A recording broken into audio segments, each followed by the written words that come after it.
आप सभी को मेरा नमस्कार। मैं प्रज्ञान यादव आज आपके लिए लेके आया हूँ क्षितिज का पाठ 12 जिसका नाम है लखनवी अंदाज और जिसके लेखक हैं यशपाल।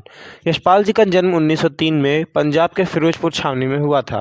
वे यथार्थवादी शैली के विशिष्ट रचनाकार हैं और तथा उनकी कहानी संग्रहों में ज्ञानदान, तर्क का तूफान, पिंजरे की उड़ान, वादुलिया तथा फूलों का कुर्ता उल्लेखनीय है। तो आइए हम शुरू करते हैं अपना चैप्टर लखनवी अंदाज।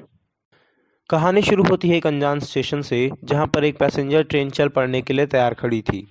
लेखक आराम से तथा भीड़ भाड़ से बचकर एक शांत स्थान पर बैठकर अपनी नई कहानी को पूर्ण करना चाह रहे थे। इसीलिए उन्होंने सेकंड क्लास की टिकट कराई। सेकंड क्लास के एक छोटे से डिब्बे को लेखक ने खाली समझा और उस पर चढ़ गए।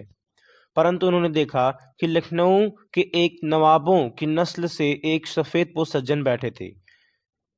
नवाब साहब ने एकांत में बैठकर खीरे खाने का सोचा था, परंतु लेखक के डिब्बे में आ जाने से नवाब साहब के एकांत में विघ्न पड़ गया, जिससे वह असंतोषजनक दिखाई दिए। नवाब साहब ने लेखक को बातचीत में कोई रुचि नहीं दिखाई और खिड़की से बाहर देखने लगे। फिर अचानक नवाब साहब ने लेखक से कहा, आदाब अर्ज, जनाब खीरे का शौक फरमाएंगे? लेखक ने जवाब दिया, शुक्रिया किबला, शौक फरमाए। फिर नवाब साहब ने खीरों को पानी से धुलकर तौलिए से पानी पोंछा और खीरे को फांकों में काट लिया और तौलिए पर सजाते गए। फिर उन्होंने लेखक से कहा, वल्लाह शौक कीजिए, लखनऊ का बालम खीरा है। परंतु लेखक ने पहले ही मना कर दिया था, तो उन्होंने अपनी इज्जत बचाने के लिए पेट कमजोर होने का बहाना बनाते हुए कहा, अजी मेदा ज़रा कमजोर है, आप शौक फरमाएं।